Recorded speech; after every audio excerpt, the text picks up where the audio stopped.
For this wellness and stress management video, I will demonstrate how to make tea while explaining its history and its health benefits. First, let's gather the materials needed to make the tea. To boil the hot water, we can use an electric kettle pot, or if you don't have one, we can use a small pot to boil the water in. Now, let's pick our tea. Tea leaves can come in two forms, either in a pre-packaged individualized bags or as loose tea leaves. For this demonstration, I will be using the loose tea leaves. Since we'll be using loose tea leaves for this demonstration, it is important to also use a strainer. And lastly, we will need a mug.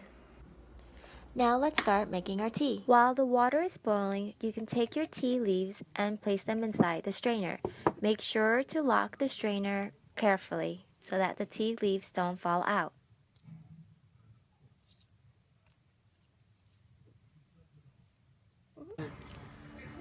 Place the strainer inside the mug with the hook on the edge.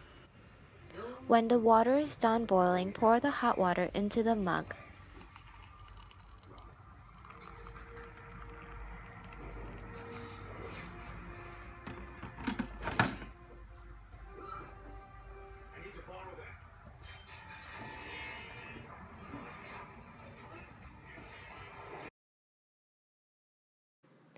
Depending on how strong you would like your tea, you can let the tea leaves steep for 2 to 3 minutes.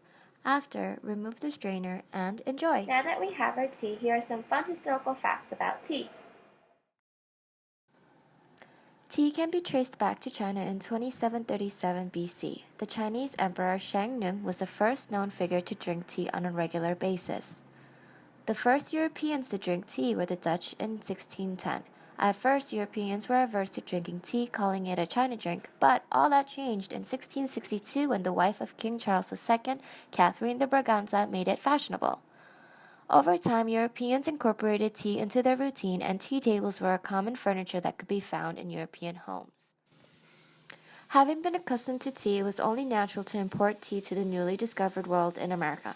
However, when tax was also being placed on the imported teas in North America, colonists took action and the Boston Tea Party took place in 1773.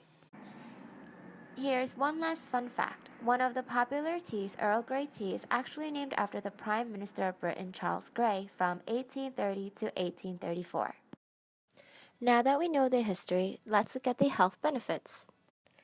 According to a study done in UCLA School of Medicine, individuals consuming more than 3 cups of tea per day had a 20% lower risk of stroke than those consuming less than a cup per day, concluding that drinking tea definitely has heart benefits. A healthy heart is a happy heart. Tea is also known to contain polyphenols. Polyphenols are a type of antioxidants that block DNA damage associated with chemicals and prevent oxidation of cells that aid in the prevention of degenerative diseases. Along with polyphenols, tea, specifically black tea, also contains amino acid L-theanine. This particular amino acid increases levels of neurotransmitters such as serotonin and dopamine, which reduce your stress level while increasing your cognitive abilities.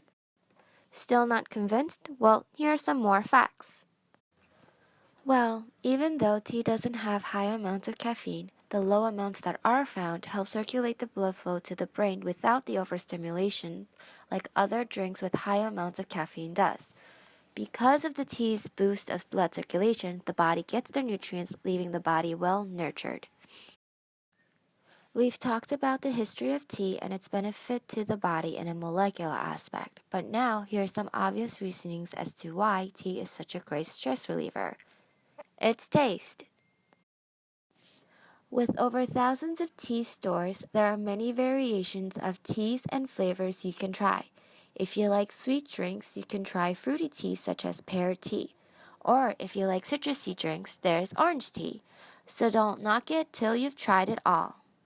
Now that you know the benefits of tea and its various flavors it has to offer, where will you start to explore your flavor?